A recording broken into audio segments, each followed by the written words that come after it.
22대 국회의원을 미리 만나보는 파워 인터뷰 화제의 당선인. 오늘 모실 주인공은 이번 총선에서 최대 이변으로 꼽힌 인물입니다. 정치 입문 13년 만에 3전 4기 끝에 원내 입성에 성공했는데요. 네, 감히 이렇게 좀 소개를 해볼까 하는데 국회 방송이 배출한 스타 정치인이 아닐까 싶습니다.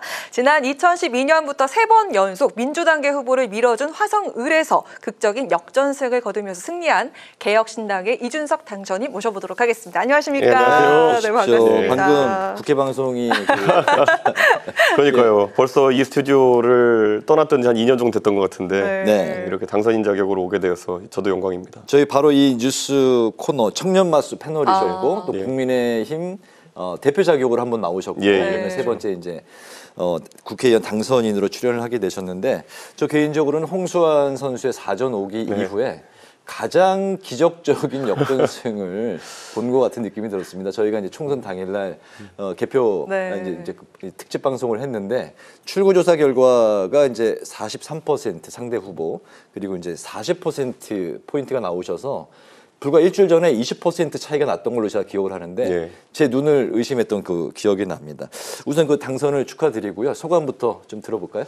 아무래도 제가 이제 뭐 원외에서 하는 정치들은 많이 이제 보셨을 것이고 특히 거대 정당의 대표까지 지내면서 제가 보여드릴 수 있는 부분을 많이 보여드렸습니다. 근데 결국 입법 활동이나 아니면 국정감사 이런 것들 다 할 수 있는 원내에서 이제 제 역할을 하면서 또 정치에 있어서 제가 보여드릴 수 있는 것들을 많이 보여드리도록 노력하겠습니다. 지금까지 성원해 주신 전 국민 그리고 이번에 제가 동탄 내려간 지 38일 만에 제가 동탄 지역의 대표가 될 수 있도록 해주신 우리 동탄 주민 여러분께 정말 감사의 말씀을 다시 드립니다. 네. 네, 이제 총선이 끝난 지 거의 한 2주 가까이 된 것 예. 같은데요. 그래도 당시 심경을 좀 다시 들어보고 싶거든요. 워낙 또 많은 매체에서 말씀하셨겠지만 본인은 그 당선이 좀 될 줄 알았는지도 궁금하고 어느 정도 기대를 했는지 궁금하고 단기간에 역전 드라마를 쓴 그런 비결이 있다면 어떤 게 있을까요? 아무래도 선거를 여러 번 치르다 보니까 저는 군더더기 없이 좀 선거를 치르려고 했던 것 같아요. 몇 번째 선거였죠? 네 번째죠, 이제 네 번. 국회의원 선거로는. 네. 근데 이제 선거하다 보면은 불필요한 요소, 필요한 요소 다 있는데 처음 치러보는 분들은 사실 시간 낭비도 많이 하거든요. 그러다 보니까 매우 효율적으로 선거를 치른 게 첫 번째이고 두 번째로는 많은 분들이 이제 선거 분석하면서 구도나 이런 것만 보고 이제 이야기하시는 경우가 많은데 동탄이라는 지역구를 처음에 가서 저희가 분석할 때 굉장히 재밌는 요소들이 많은 지역이었어요. 어떤 게 있었죠? 예를 들어 젊은 사람들이 많은 도시다 이런 것들도 그냥 이건 보도된 거니까 통계적으로 저희가 알 수 있었지만은 예를 들어 30대 여성 같은 경우에는 동탄에 있는 30대 여성 같은 경우에는 거의 다 기혼 여성입니다. 네. 예를 들어 서울 마포구나 아니면 노원구에 가서 30대 여성을 찾으면 아마 반기혼 반미혼일 거예요. 그러다 보니까 그럼 기혼 여성들에 대한 선거구 공약은 어떻게 해야 되는 것이냐. 그랬을 때 그런 전략 같은 건 저도 처음 접해보는 거지만은 딱딱 맞춰가지고 저희가 짜서 돌입해서 선거가 좋았던 것 같습니다. 네. 네, 당시에 좀 당선될 줄 알았는지 좀 궁금한데요. 얼마나 기대를 좀 해보셨을까요? 선거일 한 일주일 전, 사전 투표할 때쯤에는 저희가 그때 네. 거의 반반이라는 생각을 했습니다. 아, 예, 그래서 이게 사실 여론조사 수치가 실제 민심보다 조금 늦게 반영되는 경우가 있거든요. 네. 저희는 제가 한 사전 투표할 때쯤 되면은 제가 유세차 타고 지나가면은 그 초등학교나 중학교 앞에 지나면은 네. 아이들이 운동장에서 저희 차 쪽으로 몰려 들어가지고 선생님이 통제하느라 힘들었던 그런 걸 저희는 보면서 갔거든요. 근데 저도 이제 그런 걸 보면서 야 이게 무슨 서동요도 아니고 아이들이 쫓아다니는 이런 분위기가 네. 오긴 왔구나. 오긴 왔구나. 네, 물 들어오긴 들어왔구나. 이런 생각했습니다. 주민들의 이제 관심도를 보고 좀 체감을 하셨다는 그 말씀인데 그 안철수 당선인도 어제 네. 라디오 인터뷰에서 그 승리를 이제 확신한 게 지나가는 차들이 네. 창문을 열고 인사를 할 때 두 대 중에 한 대꼴로 인사를 할 때 아 이번에 내가 되겠구나 네. 확신이 들었다고 이제 하시더라고요. 주민들의 이게 반응이 아무래도 이제 가장 그 바로미터가 될 수 있었던 것 같은데 무박 유세도 하고 네. 온갖 할 수 있는 모든 유세를 총동원했다. 또 죽는 것보다 네. 이번에 떨어진 게 더 쉽다. 그런 말씀도 이번에 좀 많이 회자가 됐습니다. 그렇죠. 굉장히 절박하셨던 것 같은데 그때 심경 좀 다시 한번 좀 간단히. 저는 사실 선거는 제 선거든지 아니면 제가 지휘하는 선거든 남의 선거를 돕든지 간에 항상 열심히 합니다. 왜냐하면 선거라는 거는 이렇게 생각하시면 될 것 같아요. 그 수능 시험을 보면 우리가 잘못 보면 재수하지 않습니까? 네. 근데 4년에 한 번씩 돌아오는 재수다 이러면 이거는 굉장히 절박하게 볼 수밖에 없는 선거고요. 저는 사실 상계동에서 제가 선거를 치를 때도 굉장히 그런 절박함 속에서, 그리고 제가 국민의힘 당대표를 지낼 때도 재선거 지선 때 사실 제가 후보를 계속 닥달할 수밖에 없었던 게 뭐냐면은 저는 뭐 목소리도 다 나가고 굉장히 절박하게 선거 치르는데 그 당시 대통령 후보셨던 지금 윤석열 대통령은 너무 편하게 예, 약주 드실 거 다 드시고 저녁 늦게까지 뭐 선거하시는 게 아니라 적당한 시간 되면 들어가시고 이게 내 선거인가 좁은 선거인가 할 정도로 좀 그런 분위기가 있어서 제가 굉장히 닥달했던 기억도 나고 하는데 저는 선거는 굉장히 치열하게 치르는 편입니다. 네. 근데 이번에 처음으로 당선이 됐네요. 그 김종인 위원장은 네. 대구 출마를 권유했잖아요. 네. 그리고 이제 당 대표니까 뭐 소수 정당이긴 하지만 뭐 종로 얘기도 나왔었고 뭐 강남 이야기도 나왔었고 네. 처음에 화성을에 출마하신다고 했을 때 다들 좀 의아해했었고 네. 당 대표니까 좀 그런 커다란 전투 격전지로 가야 되는 거 아니냐 이야기가 많이 나왔었는데 어쨌든 화성을을 선택한 가장 큰 이유 어디에 있을까요? 우선 우리가 화성을의 선거구 특징을 보면요, 거의 저희가 100개 아파트 단지 돌았다고 이제 이야기가 나오는데 거의 95% 아파트 거주자입니다. 그러면은 사실 유권자 간의 균질성이 어느 정도 확보돼요. 비슷한 평수에 비슷한 지역에 사는 주민들 같은 경우에는 생활 수준과 관심사 그리고 투표 성향 이런 게 많이 비슷해져요. 그러면은 단일 공약을 내기가 쉬운 편입니다. 그 공약이 관통하기만 하면은 바람 선거가 이루어지는 것이죠. 그렇기 때문에 저도 상계동에서도 주공 아파트 위주로 아파트 선거를 해봤기 때문에 네. 아파트 선거를 치를 수 있는 곳으로 가야 된다. 그런 생각을 했던 게 첫 번째고요. 그런 특징이 있었고 두 번째는 아까 말한 것처럼 기혼 여성이 많은 곳이기 때문에 부부 단위 그 표심 동화가 많이 일어납니다. 네. 그러니까 부부 간에 소통을 하면서 어떻게 투표할지를 결정하는 게 아주 보편화되어 있거든요. 네. 그렇기 때문에 그 면에서 좀 승부를 걸어볼 수 있겠다라는 생각을 해서 화성을을 선택한 게 있습니다. 언론 나갈 때는 뭐 평균 연령 34.5세 뭐 이런 식으로 네네. 나가긴 하는데 사실 비슷한 맥락에서 고를 수 있었던 선거구가 세종갑하고 화성을이었습니다. 근데 여기에 세종갑. 네. 예, 세종갑은 이제 잘 아는 것처럼 중앙부처 공무원들 젊은 사람들이 많이 있는 곳이고 그러다 보니까 두 도시가 굉장히 특성이 비슷한데 뭐 신도시기도 하고 네.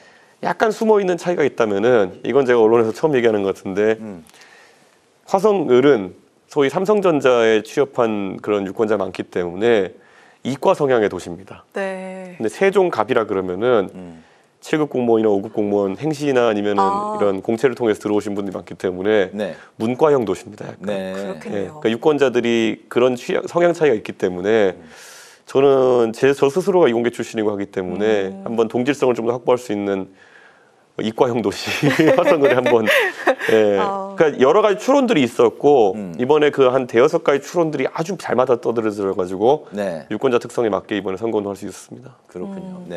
SNS를 보니까 또 팔로워가 어마어마하더라고요. 네. 11만 명 정도가 넘던데. 예, 예. SNS를 보니까 그 지역구 민심 관리 하시는 것도 좀 저희가 포착을 할 수 있었거든요. 네. 지난 주말에 그 전국 배드민턴 클럽 그 화성에 있는 거죠. 네. 근데 거기 가입을 하신 걸로 들었는데 좀 배드민턴 잘 치시나 봐요. 제가 뭐 네. 잘 하는 건 없지만 또 하나 하면 열심히 하는 아, 편이기 열심히 때문에 한다. 네. 제가 가서 이제 선거도 끝났는데 네. 축사를 해야 되는데 야, 분위기 띄우려면 여기서 화성 지역의 배드민턴 클럽에 가입하겠다는 공약을 해야겠다. 아. 그래서 다음번엔 여기 선수로 뛸 수 있도록 열심히 선수로 해보겠습니다. 뛰겠다. 근데 뭐 헛공약이 될지 아니면 제가 선수로 뛰고 있을지는 1년 뒤에 봐야 될 것 같고 제가 네. 요즘은 뭐 약속하면은 불가능할 거란 얘기는 잘 안 하시는 것 같아요. 선거 이후에.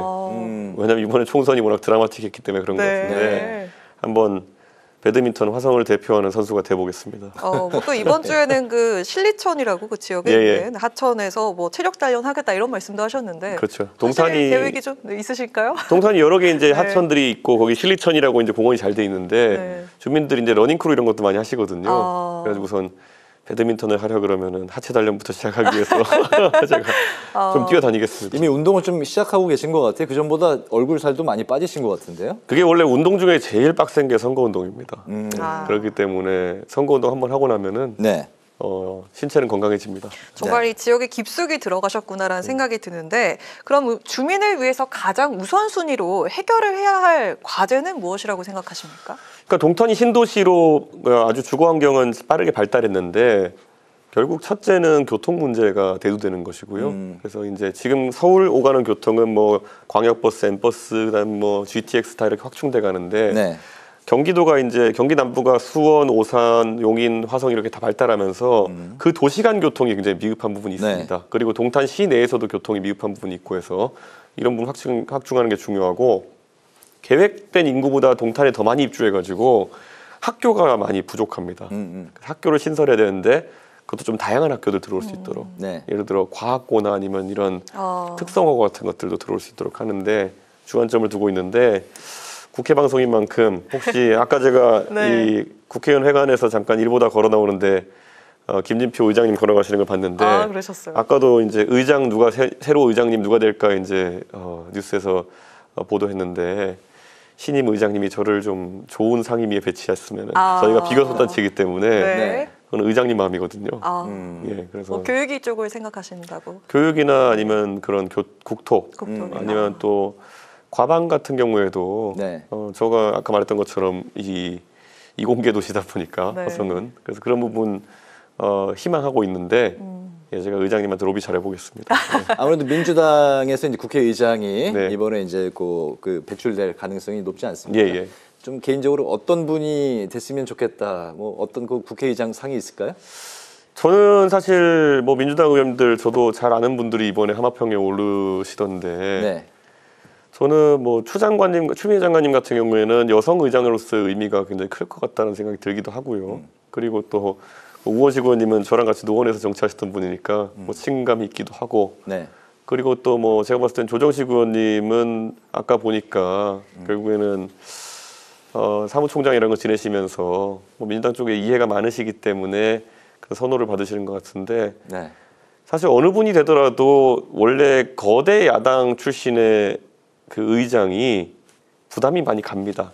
아까도 한번 언급됐지만은 친정에서는 더 세게 나가라고 이제 요구하고 그리고 또 여당 쪽에서는 숫자가 적으니까 거대 야당의 횡포라고 계속 공격할 것이고 그래서 저는 근데 뭐 거론되신 분들 다 역량이 있는 분이야 생각하기 때문에 네.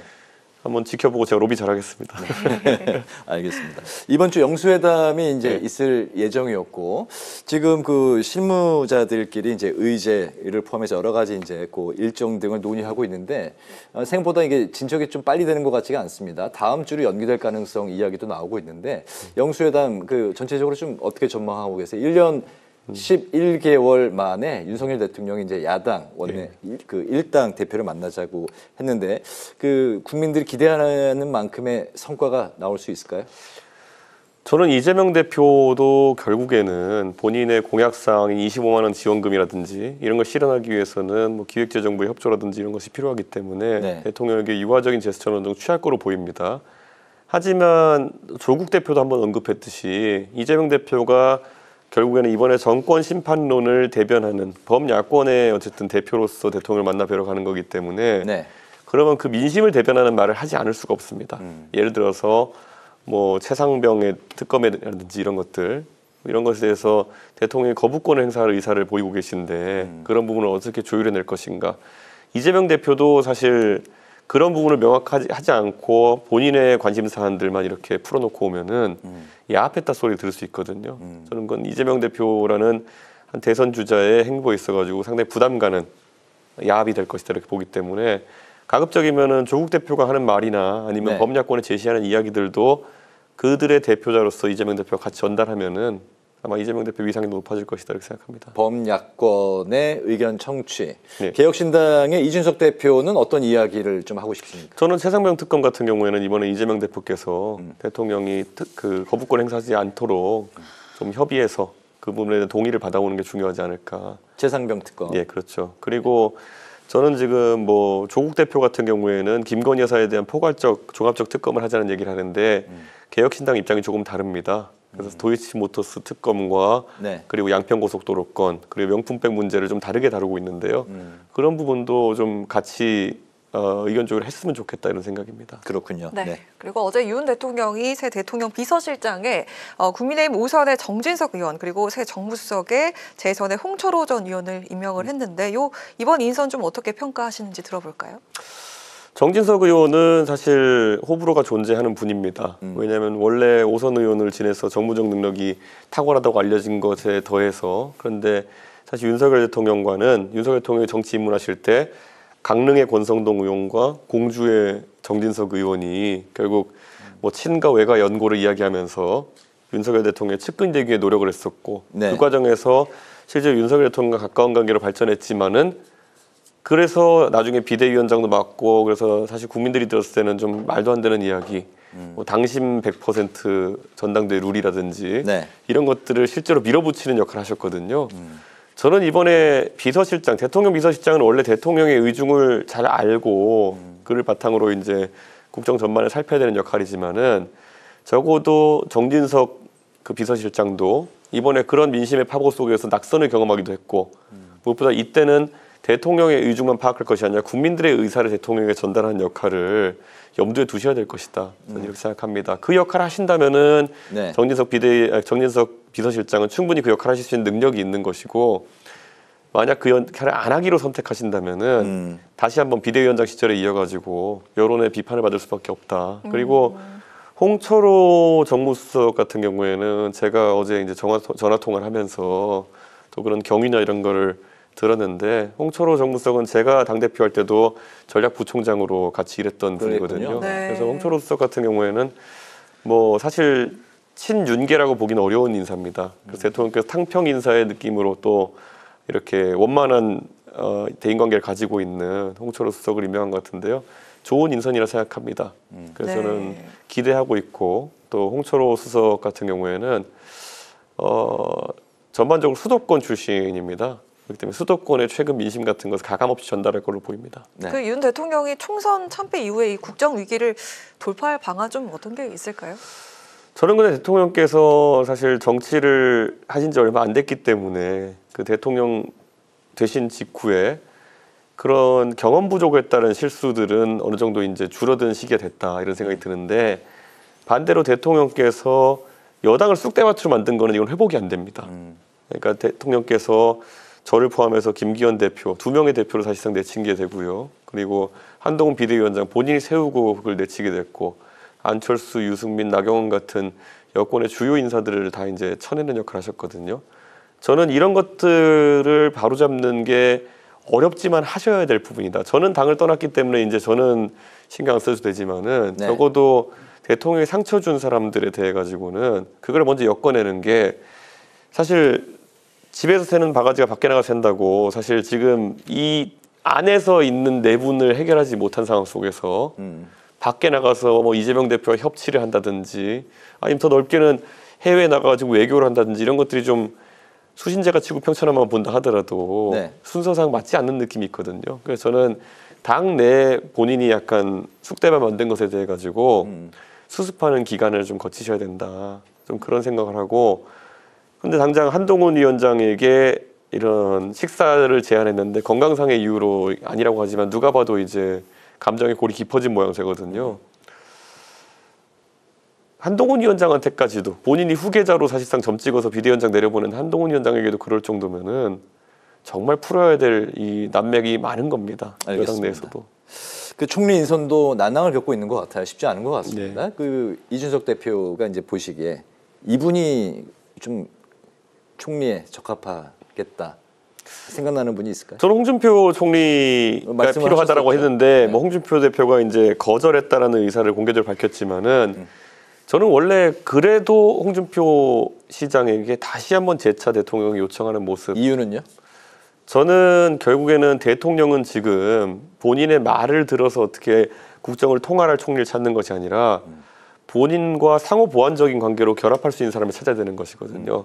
근데 지금 젊은 세대의 지지가 많이 떠난 그런 윤석열 대통령 입장에서는 젊은 세대가 그래도 시원하게 생각하고 그리고 어느 정도 젊은 세대가 바라는 그런 개성 있는 정치를 하는 홍준표 시장과의 사실상 상호 보완적 결합이 중요하다 이렇게 보는 거거든요.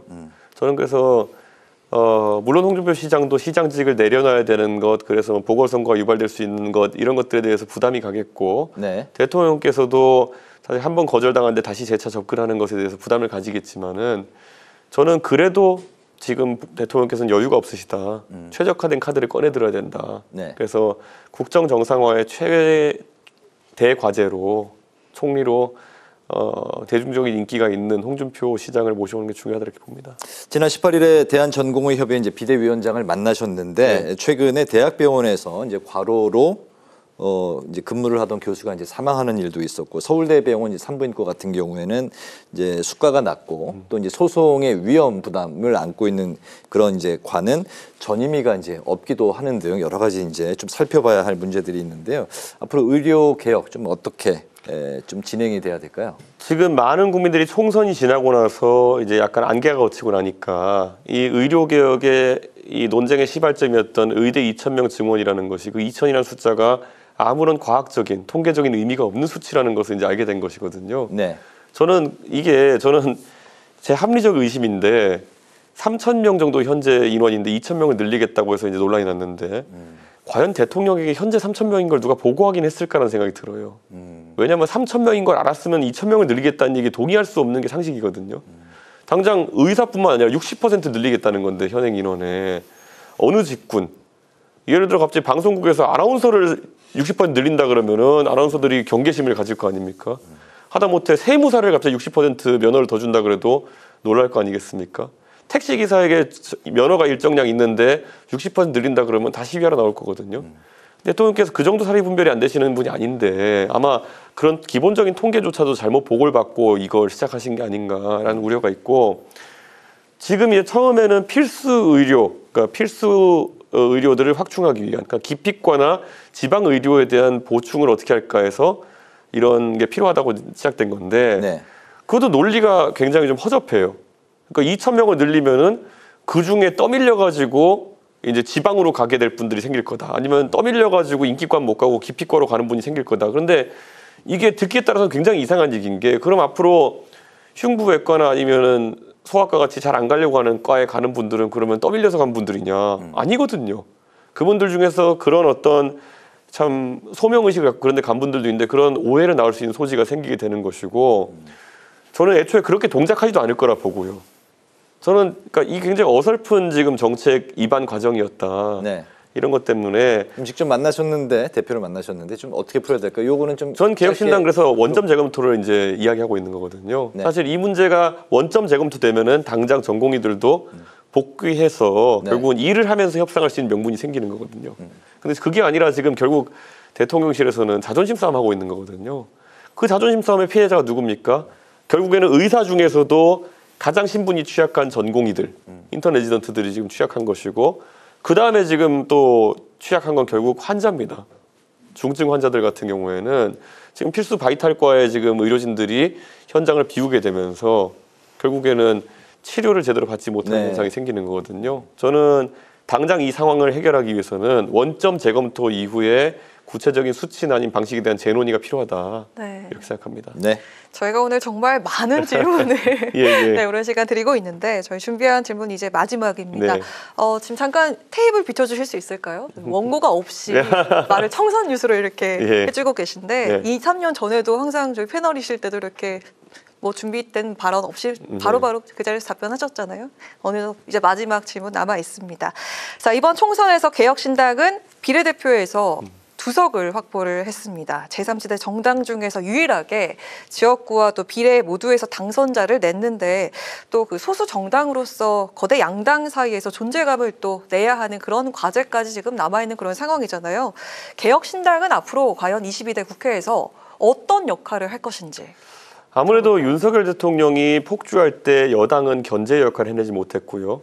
야당은 또 민주당은 170석, 180석 가까운 의석을 가지고도 그걸 합리적으로 지적해내지 못했습니다. 우리가 기억하는 장면이라 하면은 뭐 철험회라고 하는 의원님들이 약간 좀 허접한 질문을 해가지고 오히려 한동훈 그 당시 장관을 띄워준다든지 이런 역할만 하면서 솔직히 야당의 역할도 모호했는데요. 개혁신당은 누가 봐도 소수정예의 정당입니다. 저나 이주영 당선인, 천하람 당선인 모두 다 일당백의 자세로 저희가 모두 30대시죠? 그렇죠. 저희가 80년대생입니다, 전부 네. 다. 그래서 저희가 젊은 패기와 그리고 또 일당백의 그런 능력치를 발휘해가지고 야당으로서, 선명 야당으로서 국정을 정확히 지적해내는 그런 입법부의 본연의 역할을 해내도록 하겠습니다. 알겠습니다. 22대 총선 화제의 당선인을 만나보는 파워 인터뷰. 오늘은 경기 화성을에서 승리한 개혁신당의 이준석 대표를 모시고 관련 말씀을 들어봤습니다. 22대 국회 활동도 저희가 열심히 지켜보도록 하겠습니다. 앞으로 자주 나와 주실 거죠? 예, 그렇게 하겠습니다. 네, 말씀 잘 들었습니다. 고맙습니다. 예, 감사합니다.